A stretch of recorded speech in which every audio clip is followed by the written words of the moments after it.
Dillian the Body Snatcher right here. It's a champ. Big up to Sporting Icon. Subscribe. Otherwise, I might pay you guys a visit. The poll results are in, and I asked you guys what fight would you like to see in 2019, and I deliberately did not put Joshua vs Wilder or Joshua vs Fury because I felt either one of those would win quite comfortably. So the options I gave you: Joshua vs Miller, 14% of you voted; Whyte vs Klitschko, 25% of you voted; Wilder vs Fury Part 2, 47% voted; Joshua vs Whyte Part 2, 12%, and Wilder vs Breazeale, 1%. So, all of these fights are realistic, of course, or at least rumour milled anyway. I think probably the most unrealistic one might be Whyte vs Klitschko, as the Klitschko thing is still a rumour. But you never know, do you? You never know. So, a resounding winner, Wilder vs Fury. Now, last night, before I fell asleep, Wilder vs Fury 2 and Whyte vs Klitschko were neck and neck. So overnight, this whole thing has changed with 3,500 votes. And why has it changed? Because obviously that was in American time, when we here in the UK were all asleep. America, this was their evening. So obviously that's why that's changed. But regardless of that anyway, it's still a huge fight. For me, this fight should be in the UK, but I feel Wilder just doesn't have the guts to do that. I think he's frightened to death about leaving his own country because he knows he's going to get home cooking, which is why, for me, there's part of me thinking, well, why would you go and fight Wilder in Vegas? Because they're just not going to give you the points win, Tyson. They just ain't going to do it. But anyway, first time around, so interesting fight. Had you taken out the 12th round knockdown, how interesting would that fight have been? How good would that fight have been? Difficult to say, isn't it? But listen, it was a good fight, and listen, it was a draw. I believe that Tyson Fury won that fight handedly. I know a lot of people say, but he got dropped 2 times. How can you win a fight when you get dropped 2 times?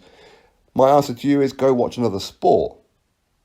Because if you think that getting dropped 2 times eradicates another 10 rounds, then clearly you don't know what it is you're talking about. Anyway, so a rematch is the resounding winner for this one. So again, this shows you where previous polls, where just because Wilder hasn't won previous polls, a lot of people say, well, this is rigged, this is biased. Even though I've said to you guys before, anybody can vote. Anybody can vote on these polls, okay? So Wilder vs Fury wins. And this time around, it will be a better Tyson Fury. It still won't be 100%. You probably still have to favour Deontay Wilder in some ways, purely for the right hand. But hey, listen, Tyson Fury took that right hand, got up off the canvas and beat up Deontay Wilder for the rest of the round. Again, people forget about that part. And as I said, first time round, Wilder should have steamrolled Tyson Fury in the condition that Tyson Fury was in on his comeback.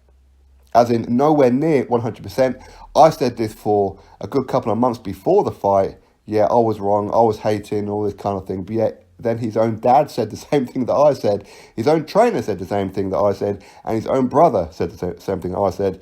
And then suddenly, oh yeah, you were right. Anyway, all that aside, a rematch is interesting, controversial for the first one. And I think it'll be controversial for the second one too. I don't see Tyson Fury stopping Wilder. He can if he puts his foot on the gas, but I don't see him stopping him. But I do see Tyson Fury as a lot more elusive in this fight. And that's why I believe that Deontay Wilder will take this fight, because there's less danger of him getting knocked out than against an Anthony Joshua or a Dominic Breazeale. Dominic Breazeale, 1%. Wilder, if you can't get this fight done with Tyson Fury and you end up fighting Breazeale, put it on pay-per-view. Please put it on pay-per-view, Mr. Pay-Per-View star. Put it on pay-per-view. And this will show you exactly what it was that I was telling you all before, that Wilder is not a pay-per-view star. He's just not. He needs a certain level opponent, a Tyson Fury, an Anthony Joshua, or a Dillian Whyte. Anybody else outside of those 3 Brits, he cannot be pay-per-view. Nobody's interested in Wilder versus Breazeale. People are just not interested in it. Anyway, so that is what it is. Whyte versus Klitschko in second place with 25%. It's a very, very decent one. And not too many people interested in the 2 Joshua fights, Miller or Whyte. And again, a lot of people say, well, Joshua should just go fight Wilder. He should go fight Tyson Fury.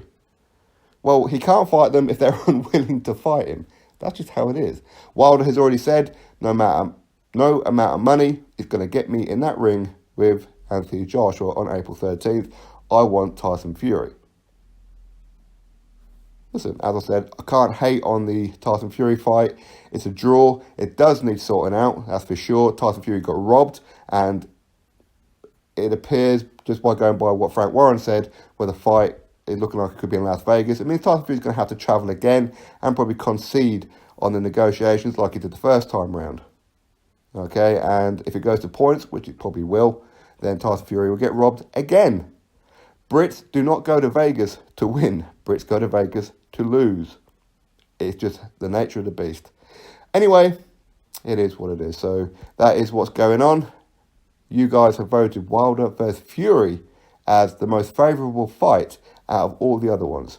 Of course, had I removed that one, would Whyte versus Klitschko still have won? Who knows? Had they not voted for Fury, maybe your votes would have went on another one and maybe changed the whole thing. Who knows? But either way, Wilder versus Fury is the winner by quite some distance. Drop your thoughts below, click that thumbs up, and of course subscribe. Catch you all on the next video.